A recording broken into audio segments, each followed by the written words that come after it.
Hello everybody, welcome back to the Crooked Hour. Today we're going to be breaking down the recent news in the last couple of days, breaking down the previous event on this weekend, breaking down fight news, confirmed fights, rumoured fights, etc.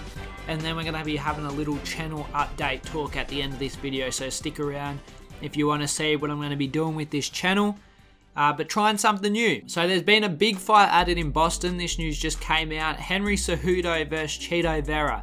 This will be at UFC 292, headlined by Aljamain Sterling and Sean O'Malley. This is a great fight to kind of stack out the 135 division. It's going to be a 3-round fight, and I think, as I said, it's going to be a great fight to really stack out this division. We're going to get to see who can be next for the title. I know these two won't be getting a title shot straight away because you've got Corey Sandhagen, who is going to be fighting Umar Nurmagomedov. These guys will probably need to win another fight after this to get back into that title picture, but it does put them a step closer. I think this is a good matchup for two reasons. We're going to get to see if Cejudo and Vera worked on that wrestling game, because let's be honest, it didn't look the best against Corey Sandhagen.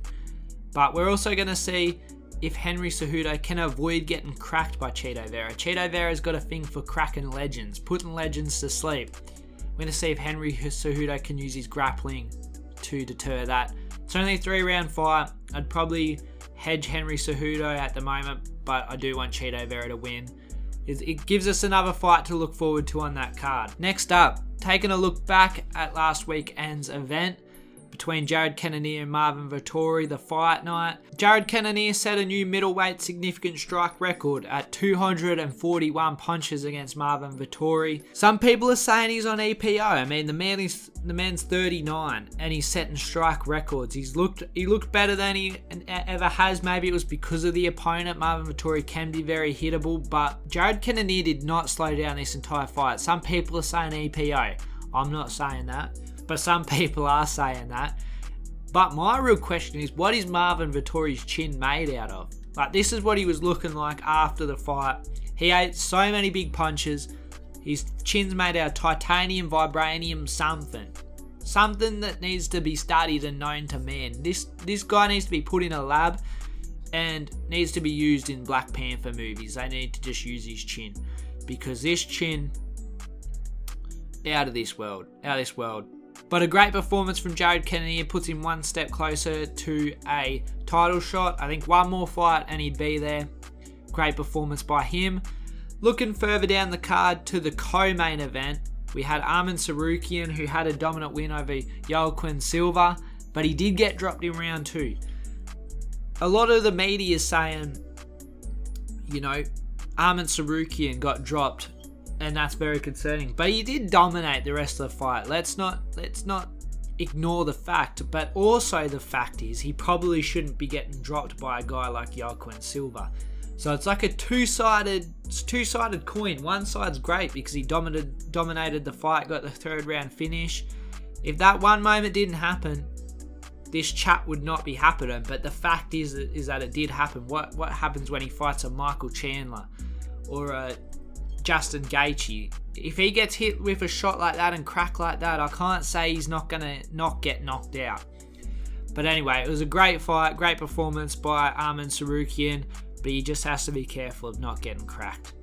Overall, that UFC Fight Night Marvin Vettori versus Jared Cannonier was a decent card. A lot of underdogs shone through, actually. Now, having a brief look ahead at UFC Fight Night Emmett versus Ilya coming up this weekend. In the main event, we got Josh Emmett versus Ilya Topuria. This is like a classic tale of the older vet. I wouldn't really call Josh Emmett a vet, but he's definitely the older fighter. I think he's like 37, 36, 38, somewhere around that range, while Ilya Topuria isn't even 30 yet. So we got the young up-and-comer, hot contender coming up against Josh Emmett. And it's going to be an interesting fight because Ilya Topuria has never, in recent times, fought somebody who can crack like Josh Emmett in that pocket. So I'm going to like to see if we see a different strategy for him. And Josh Emmett, this is a big test for him. Ilya Topuria is one of the most feared guys in the whole UFC right now. One of the hottest contenders. It's going to be a great fight. In the co-main, we have Amanda Ribas versus Macy Barber. A women's flyweight bout. Middleweight fight after that, Cody Brundage versus Swekas Damas. I can't even say that name. In featherweight, we got David Onama versus Gabriel Santos. And then to open the main card, we've got Brendan Allen versus Bruno Silva in middleweight, which is a big middleweight fight. They're trying to boost both of those guys up. And I could see him getting a top contender after whoever wins. In other news, we look at potential fights. Erin Blanchfield wants the fight against Juliana Pena for the vacant UFC bantamweight belt. This is what she had to say. I feel like I'm one of the most interesting fights right now for that division and for that title. I think it would get a lot of eyes on it, and that's something I'd definitely be interested in. I think it's a good fight, man. I think it's a good fight. I think it makes sense for the division. I think Erin Blanchfield, one of the hottest prospects coming up right now. I think she has got boosted to the top quickly, but I feel like she's earned it. And this would be a great test for her, somebody who can grapple back, and to see if she dominates Juliana Pena, because if she does, that's wild. That is wild. That's like Amanda Nunes stuff. But it's a great fight to make. I could see him making that one for the title. Final bit of news for the day. We got rumours have it that Kai Kara France and Manel Kape might be scrapping down in September, Australia. And this is why. On their Twitter, they both posted fight news soon with an Australian flag emoji. I'm saying that they're heading for September. It's not confirmed yet, but looks like they might have both got their signatures ready, signing that off. Maybe it's sent away by now. Great fight. Makes sense for Kai Kara France to get straight back in there. Try and win. Try and fight off that robbery that he got, the poor bloke. And Manel Kape, makes sense for him to have such a big jump. Should be a good fight. Somebody's getting cracked in that fight if that happens. That's all I can say. Someone's getting cracked in that fight, and I don't know who.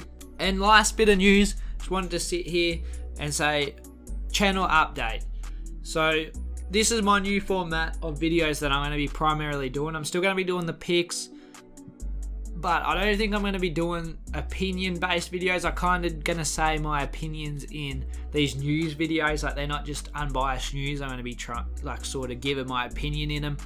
I thought it would be a good channel update because I've just noticed my channel isn't really going anywhere, and it's a little bit worrying because sometimes I do put a bit of effort into these videos, and to just see them get stuck on 20 views. I mean, I've been stuck on 55 subscribers for the longest time, and I get it, it's a grind, but I'm just trying to find that niche that I can dip my toes into, and I think a news-based type of quick-paced video style like this might be the way to go.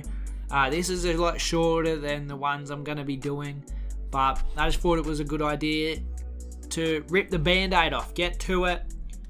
I hope you guys enjoyed. If you like content like this, please like, subscribe, and comment. Just to see any of those will let me know that it is working, and I'd appreciate that very much. As always, guys, have a good one, and don't forget to stay in the loop.